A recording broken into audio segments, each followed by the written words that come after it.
Alright, so this lighting is why I don't do videos in the daytime normally. So it's weird. Today is Irish Whiskey, day number 2, the Fighting 69th Regiment.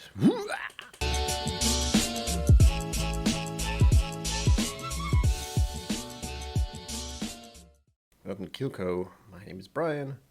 And yeah, day 2 of our Irish Whiskey journey up to St. Patrick's Day. This one, which I had never heard of until my mother bought it for me. Thank you, Mom. I should point out I'm feeling pressured to do this video because daylight, weird, change of time, but more importantly, I have a stream coming up later today as I'm trying to make this and feeling a little rushed. It's okay. Here we go with the part that I always struggle with, getting it open.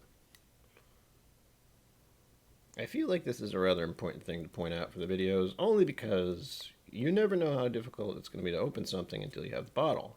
I've seen plenty of live streams, though, where people fight with it. Especially those wax-covered ones, yeah. This one I literally have to, like, tear up the whole thing. See if I can get it off. Oh, yeah, here we go. Okay. We got it. Looks like they went for the artificial cork. Pause for cork pop. Whoa. Talk about a neck pour. They really filled these up, like right to it. I don't know if I'm used to seeing that. I probably don't usually look. Anyway, here we go with the pour. Just a little. Got a lot of whiskey to go through today. There we go. Just a smidge. I realize it's harder for me to do this when I don't pour as much the color as we usually do, or as I usually do. Okay. I have some in my glass. I'm showing it to the camera. It's a typical Irish color. Funny enough, I'm thinking about the one I did yesterday, which is technically today for me, but, you know, video and time, it has no meaning. This one seems shinier, as peculiar as that seems. This one seems to have a little bit of a glow to it. Again, that could just be because I'm recording in the daytime and there's different kind of lighting. Who knows? You tell me what you think in the comments. What color is this? Tell me. I can't really tell. Begin dosing technique. Ooh. Okay, initially fruity, and then I got a weird something. Was it just the alcohol? Not sure. Let's go in again here. This one has a funk too. I'm thinking of a strangest thought I've had in quite a while. Have you ever bought a new tire for your car? There's a hint of that in here for some reason. And I feel like this is a blend of Irish whiskey, but I didn't read the bottle or anything. I don't know. Swirly. Yeah, I'm getting these kind of. This is not something I always get from Irish, but there's these fruity notes, and heavy vanilla basically, with that weird funk, which kind of is dissipated. Again, this has happened with the last one I reviewed. As with other Irish whiskeys I've had, there was a strange funkiness at the start. But letting it open up just a little and swirling it around seems to dissipate that strangeness. And of course, now that I'd said that, it came back. What is that?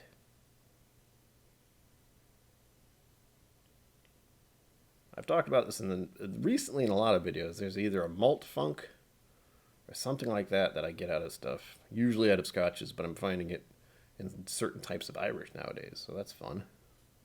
Alright, so we're going with fruit notes. What fruit? I'm not quite sure. I want to lean towards berries, but it's probably going to end up being like citrus. Don't know. The vanilla, standard for a lot of Irish whiskey.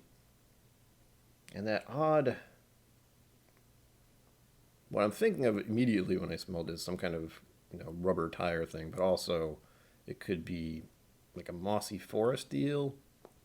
I almost want to say that petrichor smell, but that's not it. There's something I don't like about this smell, but I can't quite place it. Rubber cement, maybe? Yeah. Right, let's get on to the drinking of said whiskey.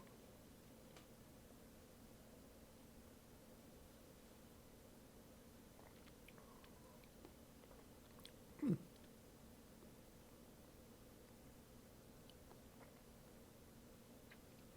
little spicier than I anticipated. Does not taste like it smells, which is, in this case, a good thing for me. Kinda. The texture is good. There's a long finish. That's surprising. There wasn't an initial burn going down. That kind of happens randomly. I have a feeling that's just a me thing. Doesn't necessarily have to be the alcohol. As usual, once I start talking about the burn, I remember there's a proof percentage thing. This is 40%, like many Irish whiskeys. Strange as this sounds, I'm worried that my taste is off today because it's daytime.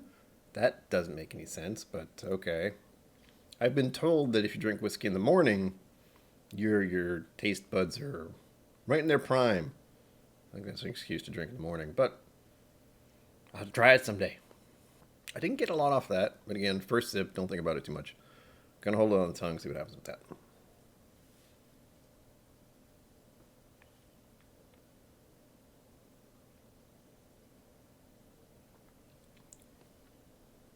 Ah, yes. Vanilla sweetness. Tongue tingle. The texture is really nice. That can be kind of sketchy with some of these. It's a little bit dry at the end. I want to say it's warm, as strange as that sounds. It's a comforting drink. Like, I'm drinking it, I'm like, you know. I'm thinking baked goods, too.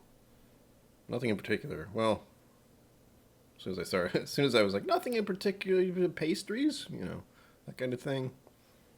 I feel like I'm starting to lean towards the buttered biscuit kind of thing. Again, feel weird about my taste buds right now. Don't know why. But yeah, kind of buttery, sweet vanilla, pleasant. I might enjoy this, actually. Yay. I like to go in smelling again after. I usually don't record it. I usually don't put it in here, but sometimes that changes stuff. In this case, it still smells the same. I'm trying to mix things up a little lately.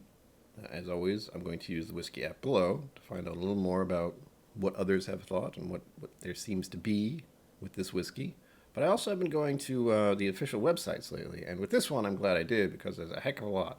I'm actually going to put the website down below in the doobly-doo as well, so you can read more about it because I wanted to, but the 69th Regiment is actually a thing, and it is historical, and gosh, there was a lot of information. I'll read a blip of it later, but you have to go there for yourself to see how much there actually is historically about the official 69th Regiment. Right. So I run into the usual problem that has occurred more than once when I do this, where I don't look at the information on the Whizzky App, and then I do it when I'm making the video, and there's nothing there. I say there's nothing there, but there's like the barest of bones. So we'll start like we usually do. The average price paid for this, it's around $31, $32, $30-ish, supposedly. And the official notes, which are not helpful because there are no notes, it's just the basics.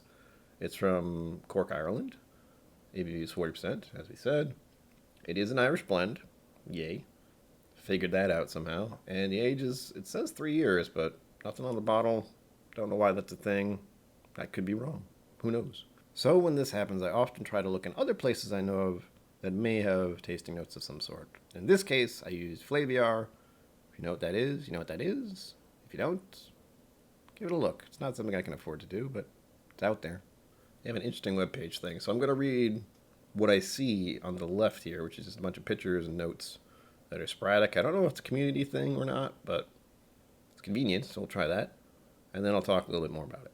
Now, it doesn't specify if this is nose or flavor or anything, but we have cereal, fruit, caramel, spicy, butterscotch, honey, malty, vanilla, bread. I think I said some of those things. And now we go on to the official notes. I don't know what to call this. Here we go. Appearance, light amber. The nose. It's a pleasantly Irish nose with fruity apple and pear aromas, as well as cereal, caramel, and spice. It seems they did not get that weird smell, and that's going to be a mystery to me for a while. The palate. Fruit, caramel, butterscotch, honey, vanilla, and plenty of malty notes. Again, we've talked about malty notes on here. And plenty of malty notes are on the palate with freshly baked bread, cinnamon, and allspice. I didn't get all that. This was kind of, not exciting on the palate, but it was tasty. I like it. It's just kind of like a simple sipper Irish whiskey. Is good. I like. And it says the finish here Finishes smooth and malty with a touch of spice. I have to go over this whole thing again. Hold on. Honey and vanilla I'd agree with. Malty, that's been elusive to me for a long time. The baked breads, I'm thinking of buttered biscuits kind of deal. Standard for many Irish whiskies. Allspice and cinnamon? Yeah. Maybe something like that. I did get that tongue tingle, and usually I just assume that's alcohol, but could be allspice or cinnamon. Not sure. Let's go to the official webpage, which again is linked down below if you want to check it out, and I'll tell you a little more about it. History of the Fighting 69th Regiment. The regiment has seen combat in 5 wars: the American Civil War, World War I, World War II, the Iraq War, and the Afghanistan War. It has also participated in 23 campaigns, so many that the staff of its regimental colors are authorized to be 1 foot longer than normal to accommodate them all. Whoa. Founded in 1849 as the first Irish regiment, the Fighting 69th initially wasn't a U.S. military unit at all. Rather, it was an all-Irish citizens militia, created to train young Irishmen living in New York City in military tactics, in hopes of eventually going back to Ireland to expel the British from the Irish homeland. Well, what do you know? Now, I certainly would like to go into more of this, but again, it is a lot. So, if you want to learn more about them, and it is actually, the 69th Regiment is actually a thing, link down below.